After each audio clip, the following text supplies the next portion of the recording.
Hello everyone, I welcome you all at Code Learning. So today in this video we will discuss about string and its methods. अक्षरों के समूह को string कहते हैं। जावा में string C या C++ की भांति कैरेक्टर एरे नहीं होते हैं तथा नया ही यह नल से समाप्त होते हैं।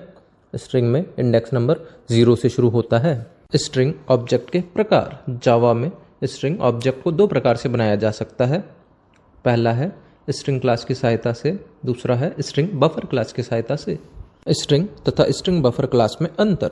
स्ट्रिंग क्लास की सहायता से हम एक निश्चित लंबाई की स्ट्रिंग बना सकते हैं, जबकि स्ट्रिंग बफर क्लास की सहायता से हम एक ऐसा स्ट्रिंग बना सकते हैं जिसे हम बाद में कुछ अक्षरों को जोड़ या घटाकर उसकी लंबाई को उसी मेमोरी लोकेशन पर बढ़ा या घटा सकते हैं। दूसरे शब्दों में यह कहा जा सकता है कि स्ट्रिंग बफर क्लास की सहायता से हम परिवर्तनीय लंबाई के स्ट्रिंग बना सकते हैं। यह भी कहा जा सकता है कि स्ट्रिंग क्लास को इम्यूटेबल कहा जाता है तथा स्ट्रिंग बफर क्लास को म्यूटेबल कहा जाता है। स्ट्रिंग क्लास की सहायता से स्ट्रिंग ऑब्जेक्ट बनाना। स्ट्रिंग क्लास java.lang पैकेज में उपस्थित होती है।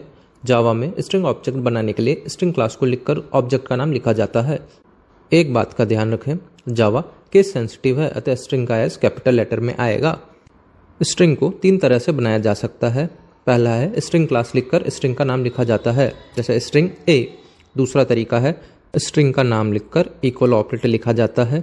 न्यू ऑपरेटर या कीवर्ड लिखकर पुनः स्ट्रिंग क्लास लिखकर ब्रैकेट में डबल कोट्स में स्ट्रिंग लिखा जाता है, जैसे a equal to new string double quote hello.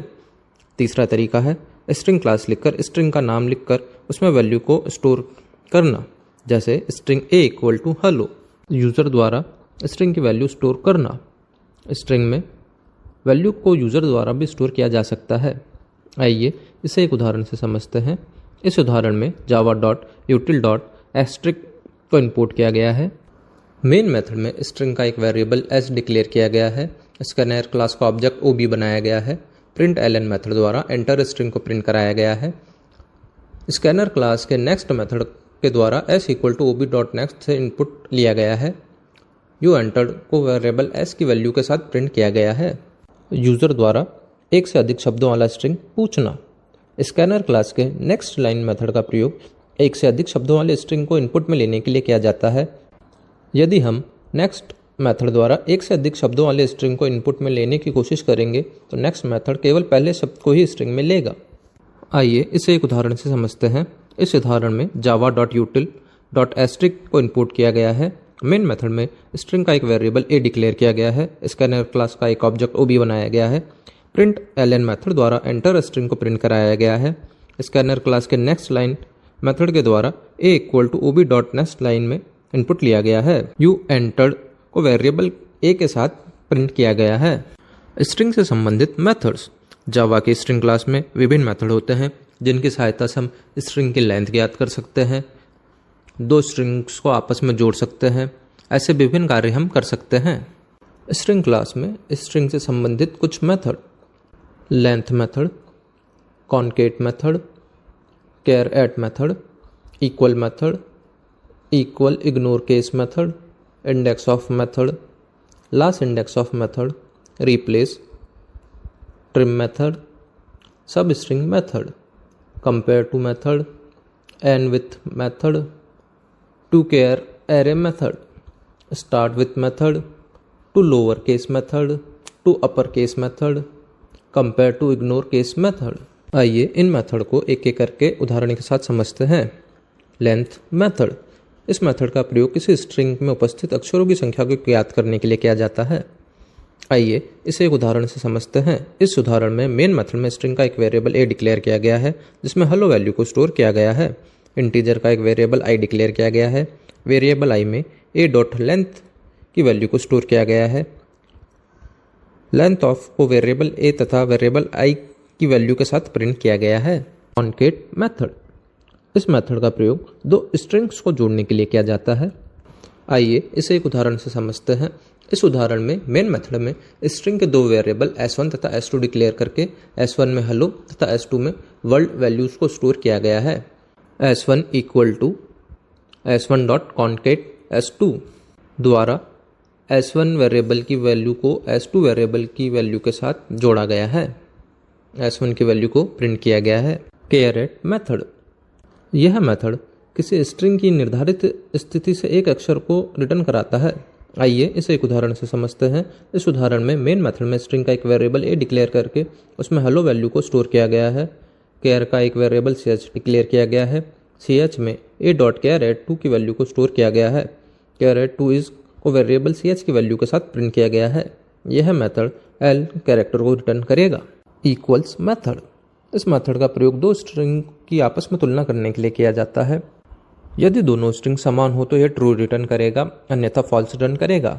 इसकी तुलना का कार्य केस सेंसिटिव होता है। आइए इसे एक उदाहरण से समझते हैं। इस उदाहरण में मेन मेथड में स्ट्रिंग के तीन वेरिएबल s1, s2 तथा s3 डिक्लेयर करके s1 में हेलो, s2 में हेलो तथा s3 में जावा वैल्यू को स्टोर किया गया है। प्रिंट ln मेथड द्वारा s1 डॉट इक्वल्स s2 की वैल्यू को इक्वल टू के साथ प्रिंट किया गया है। प्रिंट ln मेथड द्वारा s1 डॉट इक्वल्स s3 की वैल्यू को इक्वल्स टू के साथ प्रिंट किया गया है। आउटपुट में is hello equal to hello true तथा is hello equal to Java false print होगा। इक्वल इग्नोर केस मेथड, यह भी इक्वल्स मेथड की भांति ही कार्य करता है, किंतु इसमें तुलना का कार्य केस सेंसिटिव द्वारा नहीं होता है। आइए इसे एक उदाहरण से समझते हैं। इस उदाहरण में मेन मेथड में स्ट्रिंग के दो वेरिएबल s1 तथा s2 डिक्लेयर करके s1 में हेलो कैपिटल H के साथ तथा s2 में हेलो स्मॉल h के साथ वैल्यूज को स्टोर किया गया है।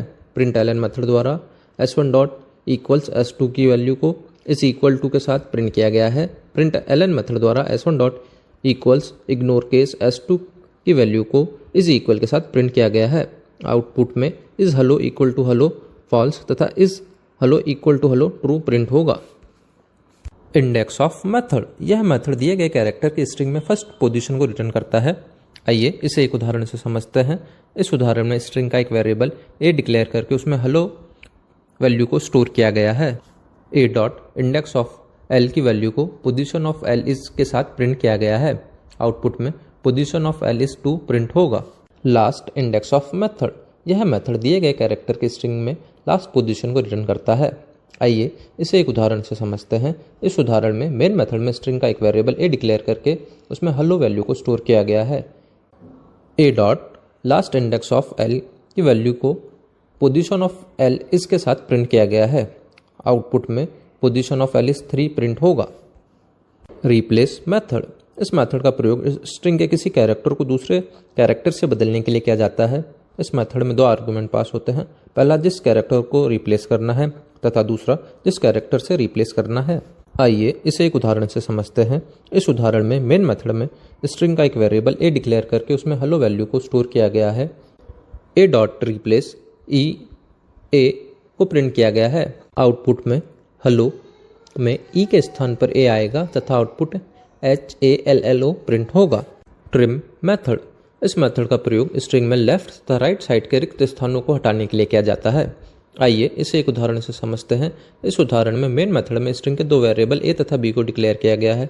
वेरिएबल a में लेफ्ट तथा राइट साइड में स्पेसेस को देकर हेलो को बीच में स्टोर किया गया है। वेरिएबल b में a डॉट ट्रिम की वैल्यू को स्टोर किया गया है। प्रिंट ln मेथड में a की वैल्यू के साथ वर्ल्ड को प्रिंट किया गया है। प्रिंट ln मेथड में b की वैल्यू के साथ वर्ल्ड को प्रिंट किया गया है। टू लोअर केस मेथड, इस मेथड का प्रयोग कैपिटल कैरेक्टर्स के स्ट्रिंग को स्मॉल कैरेक्टर के स्ट्रिंग में चेंज करने के लिए किया जाता है। आइए इसे एक उदाहरण से समझते हैं। इस उदाहरण में मेन मेथड में स्ट्रिंग में दो वेरिएबल a तथा b को डिक्लेयर किया गया है। वेरिएबल a में हेलो सभी कैपिटल लेटर में को स्टोर किया गया है। वेरिएबल b में a dot to lower case की वैल्यू को स्टोर किया गया है। प्रिंट ln मेथड द्वारा b की वैल्यू को प्रिंट किया गया है। To upper case